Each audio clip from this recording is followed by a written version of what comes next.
Chow time, chow time. Wake your game up or fuck your name up. This is Trimlock Krim here, and I hope everybody had a good night of rest, man. Me, I was pretty peaceful, considering, man. I'm blessed by the best, man. So, you know, uh, why would I even considering stress? Before I, go back into my episode, piggybacking off episode 3, um, which is the game of life. You know what I mean? I want to briefly touch bases about something that I was thinking about last night. See, shared success is twice as nice, and the shared setback only hurts half as much because you got somebody to go through it with, right? And this is one of the main learning experiences that I had while being incarcerated for that extended length of time because, I had so many opportunities, man, to see myself, you know what I'm saying, going through cycles, man, seeing people come and go, feeling like I learned my lesson, and yet I still had years to do, etc. So, of course, naturally, in the environment, as a jail environment, you either get better or worse, but you'll never stay the same. And considering, growing up a gang member in a federal system and just everything else that's going on, if you don't make positive deposits into your own emotional bank account of trust and love, pretty much build on yourself, what happens is you will decline. And I felt myself starting to decline. And I'm like, Terrence, you're too young for that. So what I did was I started reading. And I had read this book by Antoine Fisher called How to Tie a Tie. And it was more so a life skill book. But what it did, it offered me the right opportunity to assess myself and to grow and evolve into a man, opposed to staying in that one condition of thinking. Because that's really what the recidivism rate is your condition of thinking, that which your action will cause you to, come back and forth, back and forth. But, I just wanted to share that little bit of information, I'm sharing, because this is so important for me, being I'm pushing this life coach game, I'm saying, in addition with other endeavors that I have for the future, not only for me and my people, because you know, exercise, in exercise, the hardest exercise anybody can do is a body squat. And this is a proven fact. But I think a lot of people don't realize the reason being is because when you go down in your proper squat with your proper joint function, and when you come up, the goal is to bring somebody up with you. And the only way you can do that is if you're exercising the right, the right judgment, you moving functionally and you just being an example of what the clean cup of water is. So now I'm gonna go briefly into my story. So now remember in episode 3, I left off. I'm running, I jump on the fence, the thorn bush, lack of a better word. And I'm seeing all these beams, on my back and on the concrete. The liquid Band-Aid is in my face, so I'm sweating. So it's in my eyes. So, of course, my vision is clouded. And just everything is going on so fast. So my whole thing is, Terrence, T, these people about to take your life, man. Because to be honest with you, you breaking rule number 1. You got caught. You dig what I'm saying? Like my boy Nina Boy say, this is a dog fight. And you want to always put your best foot forward. Uh, ego, or the acronym EGO, is erasing God out of the present tense. And you always want to be mindful of God in the present tense, not in the past tense. The devil is not in the detail. God is in all the design, And last thing I learned was that, you don't have bad days or good days. You have good moments, you have bad moments, and you can always hit the reset button. And that's just an example or a metaphor for life. So I looked at my prison situation was a transformation chamber. You know, I went in that way and I came out this way. It's impossible to change your condition of behavior if I entered the jail system thinking this way and I'm trying to get out this way. So in other words, I behaved myself into that situation, so I must behave myself out of this situation, right? Right. It's concept. Now, so bam. So after the police, which was about, I think it was about 3 or 4 marshals and a few police from the neighborhood, a few crash from the hood, and a few other local PD.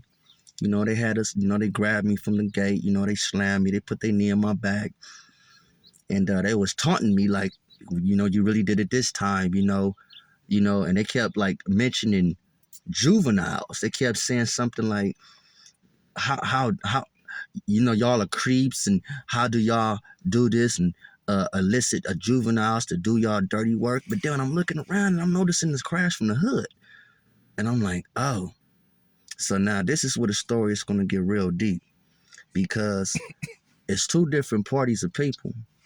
Now, me being the fresh 18 type, they separated me from the juveniles. Now, a lot of people don't know, when you in the back of a police car, while they're searching your car, they're recording you. Uh, uh, they're listening to you audioly. They're recording you, and they're physically recording you. So what these juveniles didn't know was that these police is recording everything going on. So while they're in the back of the police car, as I said, this is all public record. I ain't gonna disclose nobody handled, man, but Juvenile was in the back like, I can't believe this. I should have listened to my uncle. I shouldn't have got caught up in this. And this is one of the little homies in the hood that's really with that issue, that's known for, you feel me? He wouldn't even be in this mix right here if he wasn't known for just like really handling his business. Point being said, man, so I kind of like was really paying attention because they in the car crying, and while they crying, it kind of like, I guess, having that moment where you it's a reality check, and you like, I can't believe this, but the police is recording. So once I get to the marshal's station, Santa Ana, which they take you, they're pretty much saying that the juveniles is blaming everything on me, and everybody, and they got everything they need, etc., etc. But me being who I am, and not even fresh to the system, because mind you, I had just got out the state. I'm not even telling these people my name, bro. I'm not telling them my name, my age, where I'm from. All I'm doing is I'm just sitting there trying to be mild-mannered, trying to retain as much information as I could, because they caught us on a spot. It was more of a setup situation. You feel me? If you hadn't started realizing that now, and I hadn't even really started the whole scenario, I'm just kind of getting to it, but I'm painting the picture as best as I could. This is a setup lick, man. And that's what they do. They put us, it's kind of like this. They put us in a position where it's impossible for you to be on your best behavior. Meaning, look at jail. Jail is meant to correct you. It's meant to facilitate you. It's meant to teach you, give you therapy. They don't give you therapy, man. All they do is give you a bed. They warehouse you, and they bottle up your emotions. And then in a sense like this, if you had a mayonnaise jar and you found a grasshopper, and then you poked holes in the top of it, and then you put the grasshopper inside. Grasshoppers are meant to soar. They're meant to jump. He's not going to stop jumping because he's in his little jar, but what it's going to do is going to crush his dreams slowly but surely. And that's what the system does. It locks everything, your passion, it locks everything up. And psychologically, you be forced into slavery, because you don't have no way out of that mental condition, They trick you, and it's kind of like it's kind of like what we're doing, us YouTubers, man. I know I'm new to this game, but my whole philosophy is to teach one. Stephen Covey said it best. Uh, Seek first to understand, than to be understood. Or, you feel me? So, in other words, I would rather listen to you and piggyback off what you're teaching or what you're sharing, because I know what I know. But in this present moment, my best thing can keep getting me put in the same position in life. So I'm trying to rise above my emotions and just be the best example that I know how to be. So now, last point. After they pretty much was threatened to tell the watch commander to not feed me and not give me no barrel or even house me, man. They put me in a milkman uniform, strapped me up like to like the seat, like, you feel me, and pretty much had me like that, man, for about 2 days, man. And the marshals finally came to pick me up. And when they picked me up, man, they took me to MDC LA, and this is where it all began. Now, keep in mind, when we got apprehended that wonderful day, it was 3 different crews that got locked up. It was our crew, the crew around the corner, and the crew in the hood. You feel me? As I said, it's all public record. But everything that these people did or do is strategically. So episode 5 will be more so me introducing my followers and my friends and people that's subscribing and people that's tuning in. What I'm gonna do is I'm gonna introduce the federal system from the federal system from a young man's perspective. Imagine a fresh 18, 19 going up in this system, and you around monsters, cats that got millions and millions of dollars and millions and millions of resources, and and everybody playing with knives, and your paperwork got to be A1, and it's just a whole different life. So just tune in, and I'm gonna go handle some business, man. Put my best foot forward. But you stay black until I get right back. And yeah, man. I hope everybody, man, enjoy their day, man. And live your day, man, like it happened on purpose, man. Cause definitely God is in a design. You feel me? This is Trim La Creme, man. And just sharing some of this game. Peace.